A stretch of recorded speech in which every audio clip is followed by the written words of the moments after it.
Olá pessoal, eu sou Ana Maria Nascimento, jornalista do Educo. A gente está aqui hoje com Juliana Moreira, coach infantil e educadora parental. A gente vai conversar um pouquinho sobre um assunto que é super importante para as pessoas que criam uma criança, especialmente no período da primeira infância, esse período aí que é tão importante no desenvolvimento, né? Juliana, a gente vai falar um pouquinho sobre divisão de tarefas entre pais e mães. Vamos começar esse assunto, Juliana, falando sobre por que, por tanto tempo, quando a gente falava de criação de filhos ou de trabalhos domésticos de maneira geral, a gente sempre se referia à mulher ou pensava nela como a pessoa responsável dentro de casa por essa atribuição. Bem, Ana, essa questão do trabalho doméstico, criação dos filhos e até cuidado com o marido é uma coisa muito cultural, né? Se você olhar para décadas atrás, a opção da mulher trabalhar fora de casa ela nem existia, né? Era uma coisa que realmente estava muito longe de ser conseguida. Hoje a gente já conseguiu se inserir no mercado de trabalho, né? Estamos lutando aí por uma igualdade de reconhecimento, né, no mercado de trabalho, mas ainda falta muito. Né? Essa questão por muitos anos foi muito distante da gente e por uma questão cultural mesmo. Se você olhar para a realidade de muitas famílias brasileiras, ainda aqui, principalmente na região do Nordeste, ainda é uma realidade muito forte e que mulheres ainda não trabalham fora de casa, ainda são atribuídas às tarefas domésticas, a criação dos filhos e também o cuidado com os maridos, né? Mas aí, como você mencionou, as mulheres entraram no mercado de trabalho, essa presença é maior hoje, e aí tem se falado mais da presença do pai nesse cuidado com os filhos, né? Essa teoria de fato se aplica, os homens estão de fato mais engajados na prática, na criação dos seus filhos? Veja, se você olhar para um passado distante, hoje realmente os homens estão mais presentes dentro de casa, na criação de seus filhos e nas tarefas domésticas, sim. Mas ainda é muito distante de um modelo ideal, né? A gente tem pesquisa, se a gente for para números, a gente tem pesquisa de 2017 que mostram que após o nascimento de um filho, as tarefas domésticas para as mulheres crescem 3 vezes mais, né? Enquanto para os homens não muda nada, né? Se você olhar ainda para números, você vê que uma mulher casada ela tem 7 horas a mais de trabalhos domésticos semanais e o homem casado ele tem 1 hora a menos de trabalho semanal, né? Então assim, os homens de fato eles estão mais presentes do que há muitos anos atrás, mas ainda é uma realidade muito distante de igualdade, né, entre homens e mulheres dentro de casa, principalmente na criação dos filhos. Ou seja, essa ida da mulher para o mercado de trabalho não necessariamente trouxe o homem para a criação, mas gerou para ela uma jornada tripla de trabalho, né? Exatamente. Muito pelo contrário, né? Essa mulher, ela trabalha fora de casa e ela ainda tem que dar conta, né, de filho, de casa, de marido, de muita coisa. Então, o fato da mulher ter saído para trabalhar, ela ajuda até na manutenção da casa em termos financeiros, né? Mas o trabalho realmente de cuidado, de preocupação e de dedicação à família ainda é muito da mulher. E aí, nesse contexto em que a gente fala muito, né, dessa presença maior dos pais, a gente usa muito um termo que é paternidade ativa.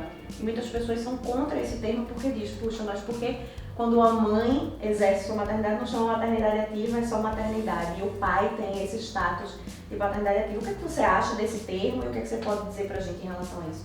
Veja, eu tenho algumas ressalvas ao termo paternidade ativa, porque para mim uma coisa que não é ativa, ela é inativa. Uma coisa que é inativa, ela não funciona ou ela não existe, né? Então eu prefiro usar como paternidade e maternidade.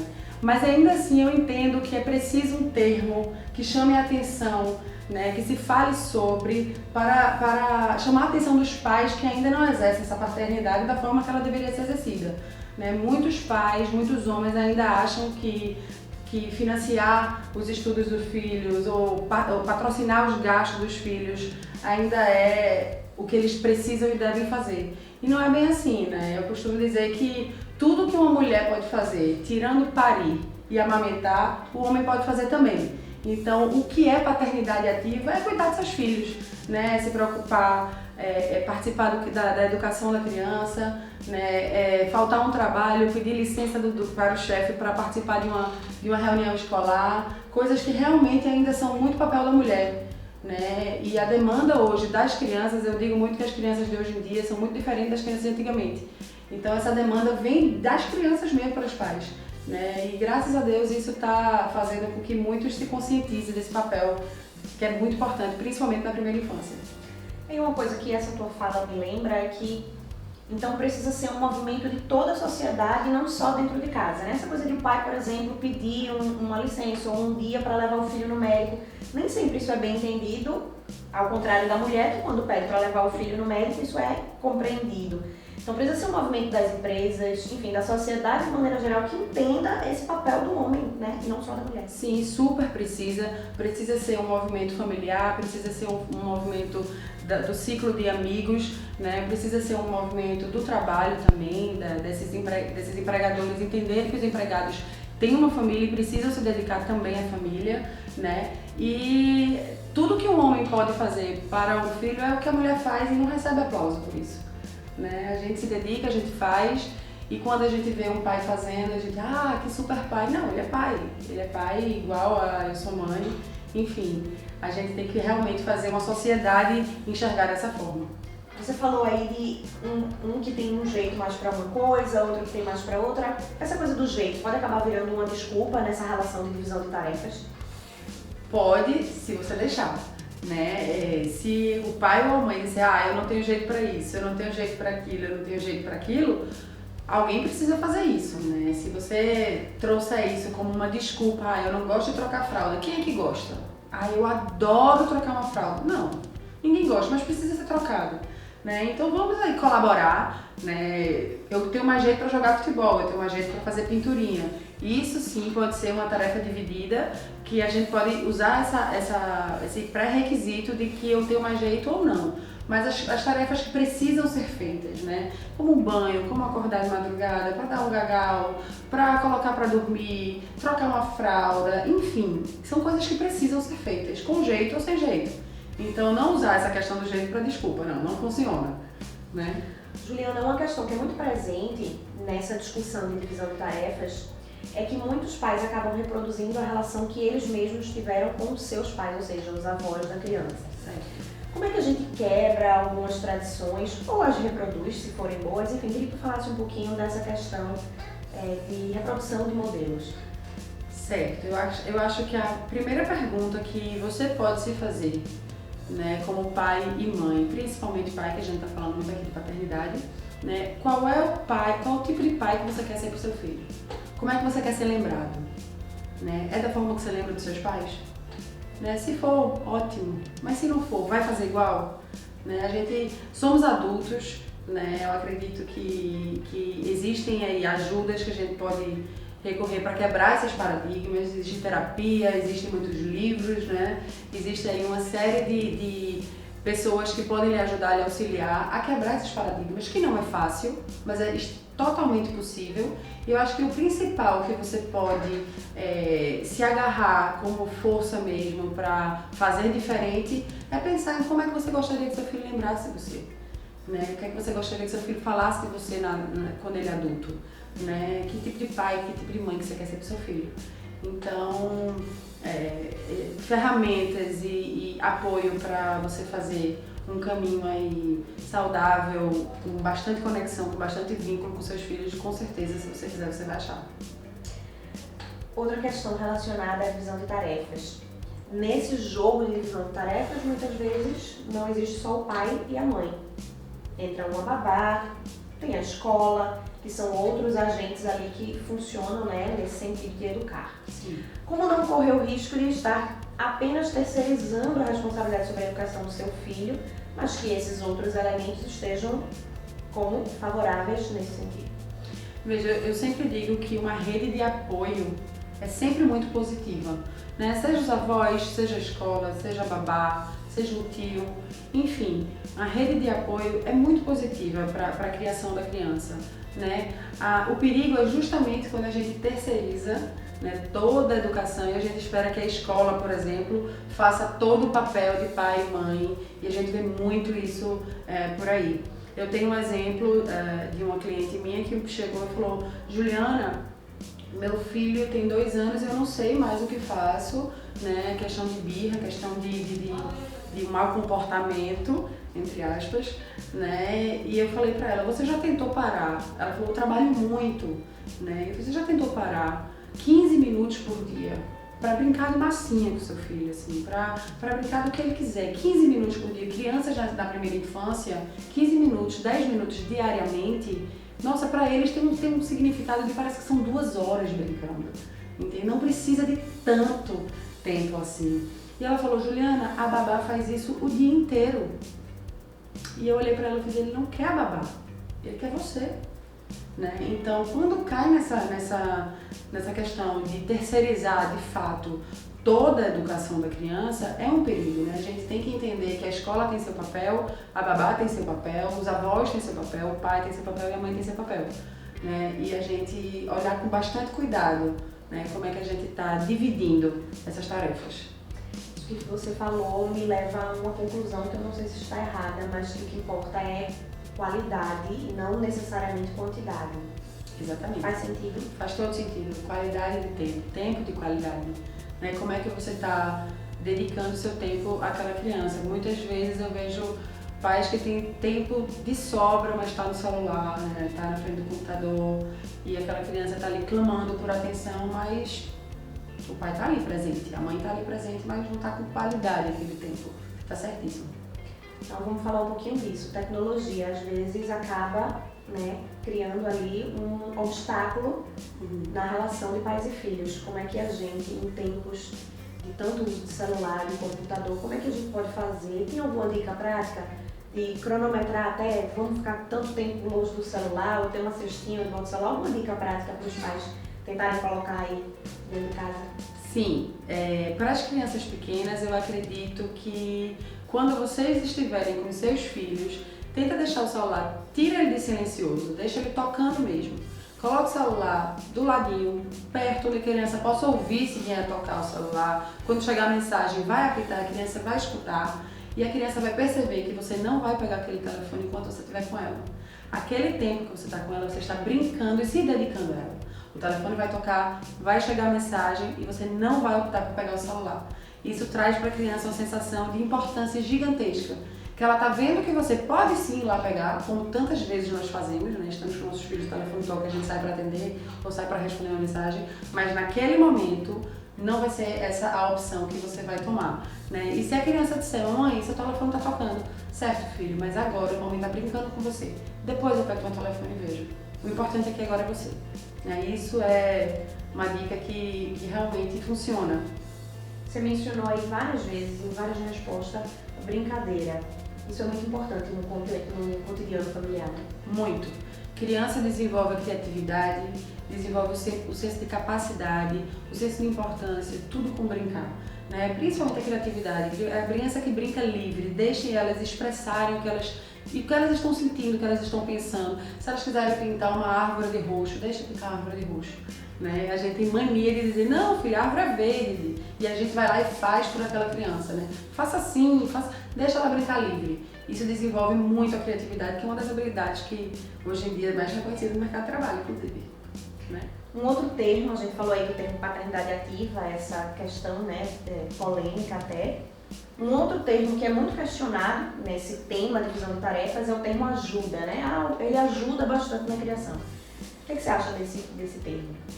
Veja, eu costumo dizer, é muito bom você perguntar isso, porque eu costumo dizer que a gente ajuda uma pessoa a atravessar a rua que está com dificuldade, né? Mas a gente não ajuda a criar filhos, a gente cria nossos filhos.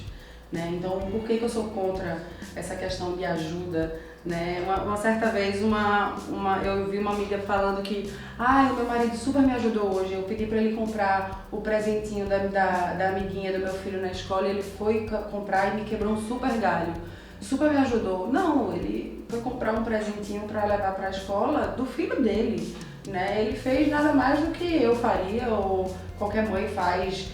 Se vira nos 30 e pega o tempinho que dá, né? A gente não vê, você não escuta saindo da boca de um homem, minha esposa ficou com meu filho hoje durante 10 minutinhos para eu tomar um banho, né? E quantas vezes a gente já não escutou mães falando isso, né? Então eu acho que pais não ajudam, pais participam, pais criam, pais se preocupam, igualmente as mulheres. Essa questão que você falou traz à tona também uma outra questão que a gente fala muito nessa questão de divisão de tarefas. Você falou aí que a mãe lembrou do presente e pediu que o pai fosse comprar. Essa carga mental, muitas vezes, ela é da mulher, né? Lembrar o dia da vacina. O pai pode até levar, mas a lembrança muitas vezes vem da mulher. Ou lembrar o presente, lembrar quais são as roupas adequadas para levar para uma viagem. E aí a gente tá falando de carga mental, que é muito da mulher, né? Queria que tu falasse um pouquinho sobre esse assunto. Veja, Ana, a gente vê muitos pais também, né? A gente tá falando aqui muito da responsabilidade dos pais na criação dos filhos, na participação do dia a dia e etc. Mas existem sim, a gente também tem que olhar para aquela parcela de pais que participam, né? Que querem fazer. E aí existem aquelas mães centralizadoras, né? Que enquanto não tiver sob o controle dela toda a situação, elas não estão seguras. E é preciso que essas mães entendam que esses pais precisam ser pais sem medo, né? Sem cobrança. Não vai fazer como a gente faz, eu não vou fazer como você faz. Né? E a gente precisa confiar, né? E deixar que eles exerçam esse papel da maneira deles. Então eu vejo muitas vezes os pais quando ficam com os filhos, a mãe liga, já tomou banho, já fez, já comeu, já botou tal roupa, olha, bota tal pijama. Deixa eles serem pais, isso nos alivia, né? Isso traz uma certa leveza e traz também um reforço positivo dessa relação que está sendo construída. Né? Eu sei que a relação do pai com o filho é diferente da relação da mãe com o filho que gerou no ventre, enfim, eles precisam desse reforço positivo. Então eu acho que uma coisa que alivia muito realmente a carga mental, né, que é pesada, a carga emocional das mães, é elas confiarem que eles vão ser bons pais, né? Então é um movimento aí de construção e de desconstrução das duas partes, né? Totalmente. Principalmente é um movimento de desconstrução dos homens, né? Que nós viemos de gerações que homens não podem sentir, homens não podem chorar, homens não podem se apegar, né? E isso, para eles exercerem essa paternidade ativa, eles precisam desconstruir muita coisa. Então a gente precisa também ser empática e auxiliar eles nesse processo que não é fácil. Você já deu aí uma dica importante e valiosa, confiança, né, entre os parceiros. Sim. Quais outras dicas você pode dar para, na prática, os pais conseguirem dividir melhor as tarefas no dia a dia? Veja, eu acho que a dica principal é diálogo, né? Eu vou gostar de fazer mais coisas, umas coisas diferentes daqui você vai gostar. A gente converse entre si, né? Façam reuniões de família, né? Que vocês coloquem para fora, externem o que vocês gostariam de fazer. Olha, eu tomo conta dessa parte, você toma conta dessa outra, eu não gosto de fazer isso, você já tem mais jeito para fazer aquilo, você trabalha perto da escola, então você leva, eu consigo pegar. E aí essa divisão de tarefas, quando vocês entendem que é responsabilidade dos dois, né? Fica mais leve, fica mais tranquilo de fazer. Não precisa ser uma coisa, 50%, 50%. Uma hora vai ser 50%, 50%, outra hora um vai fazer mais um pouquinho, outra hora faz mais um pouquinho. E assim a gente vai caminhando para uma harmonia, né, familiar. O que desse diálogo deve ser exclusivo de um momento do casal, para que eles combinem sozinhos? E o que deve ser compartilhado com os filhos e combinado em família? Veja, como você sabe, eu sou educadora parental em disciplina positiva e uma das ferramentas da disciplina positiva é justamente reunião de família. A partir de 4 anos de idade, as crianças conseguem participar dessas reuniões familiares, né? Claro que com mais idade elas vão conseguir expressar e externar também o que elas estão sentindo, mas a partir de 4 anos é interessante que a criança participe, que a criança veja que essa família se conversa, se dialoga, entende? E ela, inclusive, vai poder dizer que gosta de fazer tal coisa mais com a mãe, que papai faz de tal jeito, que tudo bem, cada um tem seu jeito de fazer e que todo jeito é respeitado. O diálogo tem também, muitas vezes, discordância. Quando isso acontece, como é que deve, enfim, ser combinado para que se chegue a um consenso? Eu acho que respeito, em primeiro lugar, né? Nós pensamos diferentes, não tem como pensar igual em todos os assuntos. E depois do respeito a gente vê o que é melhor, como é que vai ser feito de melhor para aquela criança, né? Talvez eu gostaria de fazer de uma forma, mas eu vejo que a sua forma talvez seja uma forma mais empática para aquela criança, dependendo da faixa etária dela, né? A gente conseguir chegar a um consenso e uma decisão. mas eu acho que respeito, principalmente, né, de saber ouvir, de saber se colocar no lugar do outro, para tentar enxergar de outro ponto de vista. Uma coisa que o Estatuto da Criança e do Adolescente e que a visão da primeira infância tem trazido muito é a criança como ativa, né, em relação aos seus direitos. E essa reunião que a criança participa me parece ser uma valorização dos pensamentos dela também, enfim, no dia a dia, né? Tem a ver com isso, enfim, enxergar a criança como um ser ativo e que tem seus direitos e que tem voz também dentro da dinâmica familiar. Com certeza. A disciplina positiva, a filosofia da disciplina positiva fala justamente disso, né? Da gente lidar com a criança com respeito, né? De uma forma respeitosa. E uma das bases da disciplina positiva é justamente a gente ser firme e gentil, né? Então, a gente vai impor limites, a gente vai colocar limites na educação da criança, vai, mas a gente vai ser gentil com ela, a gente precisa disso. A criança, nós como seres humanos, tanto criança como os adultos, a gente tem duas necessidades básicas, que é se sentir aceito e importante no lugar que a gente convive, seja trabalho, seja família, seja escola. Então, quando você traz a criança para dentro da reunião familiar, para ela decidir também junto, né, o que é melhor para aquela família, da forma dela, da idade que ela consegue falar, né, você está mostrando para ela que ela é importante, sim, que naquele espaço ela tem vez para falar, né, ela tem vontades e a gente respeita isso, com certeza. Voltando ainda para aquele tópico da discordância, quando o pai ou a mãe faz algo que o outro não concorda, como é que esse diálogo pode ser estabelecido? Deve ser repreendido, se é que a gente pode usar essa palavra, imediatamente ou espera para conversar sobre aquele assunto depois? Você diz entre os pais, né? Assim, o pai fez algo, aplicou um castigo que a mãe não concorda, enfim, algo que eles discordam, aquilo deve ser dito imediatamente ou conversado a sós posteriormente? Conversado a sós posteriormente, né? Não precisa entrar numa discussão ou tirar a voz do outro em frente à criança, né? Mas é importante que antes dessa situação ocorrer, tenha existido essa conversa. Né? Diante de tal situação, o que poderá ocorrer? Existem situações na infância que ninguém está inerente a ela, como as birras, né? Como a malcriação, enfim, acontece. E aí, quando chegar esse momento, como é que a gente deve agir? O que é permitido aqui nessa família? Qual tipo de forma de educar que a gente vai lidar? A gente vai lidar com castigo, a gente não vai lidar com castigo? Então, ser conversado antes previne esse tipo de situação. Pactuar antes, até, sei lá, tá no período de gestação já pactuar algumas questões? Sim, eu costumo dizer que a gente estuda para ser médico, a gente estuda para ser advogado, né? A gente estuda para ser educador, a gente estuda para ser jornalista e a gente não estuda para ser pai e mãe. Então, se puder, né, se preparar para esse momento, estudar sobre a criança, sobre as fases da infância antes da criança nascer, nossa, é um ponto super positivo. Quais são os impactos que tudo isso que a gente conversou, né? Uma divisão tarefa mais equilibrada, estudar para ser pai e mãe, enfim, ter um diálogo estabelecido. Quais são os impactos que isso gera dentro da dinâmica familiar e para o desenvolvimento da criança?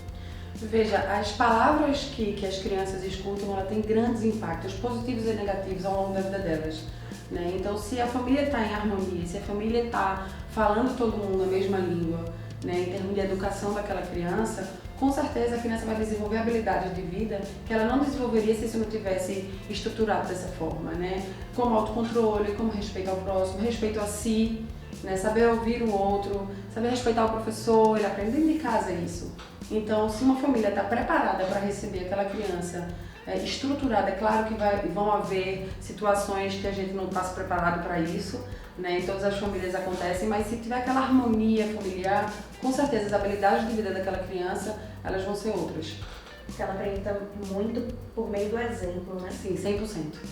Muito não, 100%. Aquele velho ditado que é clichê, né? Que as palavras, nem me lembro agora, que as palavras, a gente escuta as palavras, é o exemplo que arrasta, né? É mais ou menos isso. Então é clichê, mas é o que funciona, né? A criança aprende com o que a gente faz, não é com o que a gente fala.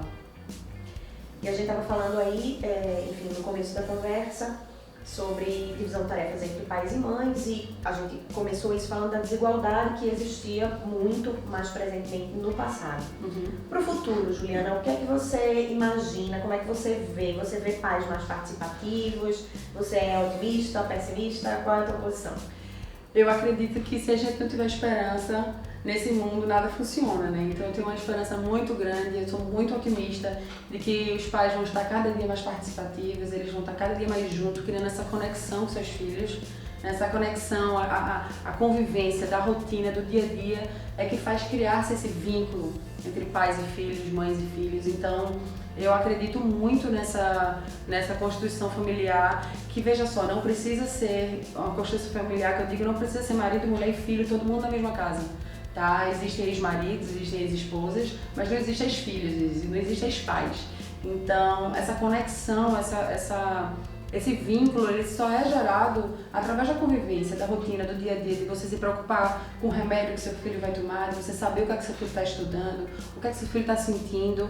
Então, eu sou muito otimista, sim, para o futuro. Acredito que vamos ter pais cada dia mais participativos e mais harmônicos com seus filhos. Nesse contexto aí que você mencionou de famílias em que pai e mãe não necessariamente moram na mesma casa, alguma dica específica para esse formato de família? Veja, ainda mais para esse formato de família, uma comunicação, né, assertiva, uma comunicação amigável e objetiva em prol daquela criança. Né? A gente está falando de relações de parentalidade e não de conjugal. A gente não está falando de relação conjugal, a gente está falando de uma relação parental. É uma relação que não morre nunca. Então, uma comunicação assertiva, acredito que ambos vão ter o mesmo desejo de tudo melhor para aquela criança. Então, se comunicar, se dialogar, conversar é a melhor forma, amigavelmente e assertivamente, para criar melhor aquela criança que já não tem os pais juntos, né? Alguma mensagem para os pais que acompanharam essa conversa da gente? Eu espero que vocês tenham gostado, eu espero que vocês busquem, se vocês estão escutando a gente é porque vocês estão interessados no assunto, então que vocês busquem mais entender sobre a primeira infância, entender sobre a criação de filhos, né? Que participem, vocês homens. Vocês podem sentir, vocês podem se apegar, cheguem para junto dos seus filhos, é transformador, né? É transformador para a criança e para vocês também.